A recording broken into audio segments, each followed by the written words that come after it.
Salut à tous, bienvenue dans les brefs de l'Écho. Le ministre des Finances vient de publier son tout premier rapport des conférences spéciales sur la budgétisation des recettes non fiscales tenues à Yaoundé au mois de septembre 2020. Il en ressort qu'il existe des écarts importants entre les montants déclarés des recettes non fiscales collectées par les administrations et celles versées dans les balances des comptes du Trésor. Au premier semestre 2020, il y a lieu de relever des non-reversements de 11 579 528 156 francs CFA, des droits administratifs de 7 264 716 francs CFA, des recettes des ventes accessoires de biens, de 439 21 309 francs CFA, des ventes de prestations de services et de 150 736 886 francs CFA, des loyers immeubles et revenus des domaines, soit un total de plus de 12 milliards de francs CFA.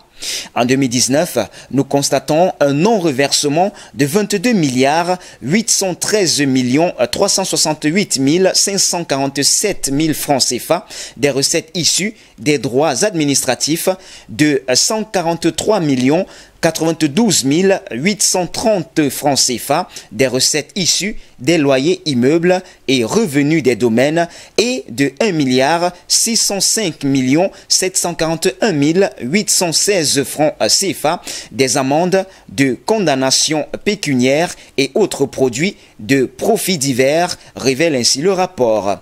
Ce qui permet de constater des non-reversements estimés à 24 474 782 384 francs CFA en 2019.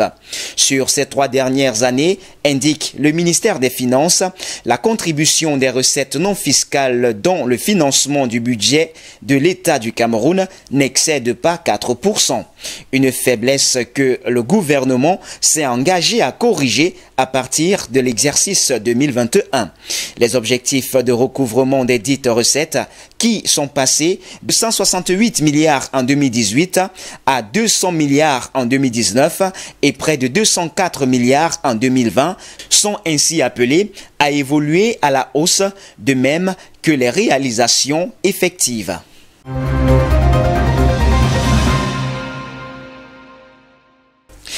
La société de développement du coton, Sodecoton, fleuron de l'agro-industrie dans les 3 régions septentrionales du Cameroun, a enregistré une baisse du chiffre d'affaires de 1,7 milliard de francs CFA sur les ventes d'huile Diamaor au cours de l'année 2019, renseignent ainsi les documents officiels de l'entreprise. Cette baisse est, apprend-on, imputable à des dysfonctionnements rencontrés dans la chaîne de fabrication des bouteilles. En raison de ces couacs, la production de l'huile Diamaor conditionnée a chuté de 147 515 cartons de 15 litres. Cette production a généré un chiffre d'affaires de seulement 12,89 milliards de francs CFA en 2019 contre 14,5 milliards de francs CFA au cours de l'année 2018 qui encadre plus de 250 000 producteurs de coton dans le septentrion camerounais. Bon à savoir également, au cours de la campagne 2019-2020, le Cameroun n'a transformé qu'1% de sa production de fibres de coton. Le français Géocoton conditionne un investissement de 60 milliards de francs CFA pour une prise de contrôle de la Sodecoton.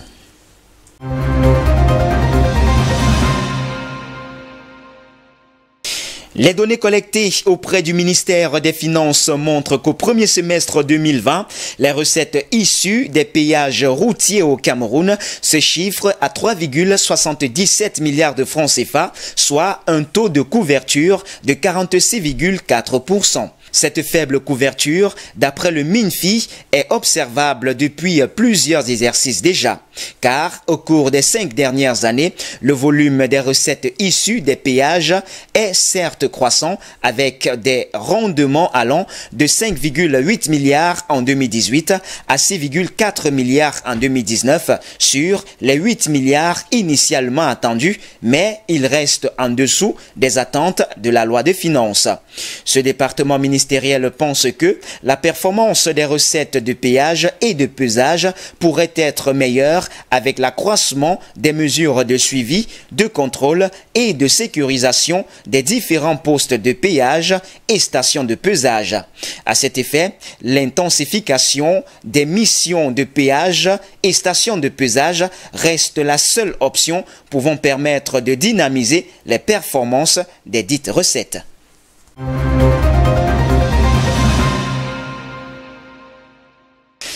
Et puis au cours de la période allant de juillet 2019 à juillet 2020, l'activité des trésors publics des 6 pays de la CEMAC sur le marché des titres publics de la Banque des États de l'Afrique centrale, la BEAC, a connu une croissance de 40,2%, apprend-on officiellement. En effet, révèle un communiqué du Conseil de surveillance de la cellule de règlement et de conservation des titres, CRCT, de cet institut d'émission commun aux États de la CEMAC. Au cours de la période sous revue, les pays de cet espace communautaire ont émis des titres publics pour un montant total de 2 870 milliards de francs CFA.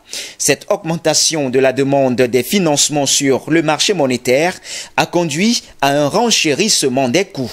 Selon le CRCT, entre juillet 2019 et juillet 2020, les coûts de ces opérations de levée de fonds pour lesquelles le Trésor camerounais est le leader du marché sous-régional sont passés d'une moyenne de 4,8% à 5,7% des montants sollicités par les États.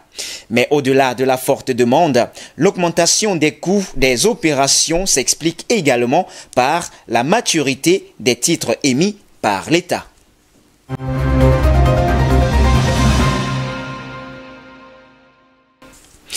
Et puis pour sortir, le prix maximum aux producteurs de cacao au Cameroun est remonté à 1050 francs CFA après une stagnation à un maximum de 1000 francs CFA depuis le 3 septembre 2020 selon la compilation des données publiées par le système d'information des filières, le CIF, un programme de suivi des prix piloté par l'Office national du cacao et du café, l'ONCC. Cette légère hausse des prix aux producteurs survient alors que la saison des pluies bat son plein dans le pays. La dite saison a également pour corollaire une décote sur les prix de fèves en raison de l'augmentation des coûts de transport, elle-même consécutive aux difficultés d'accès au bassin de production.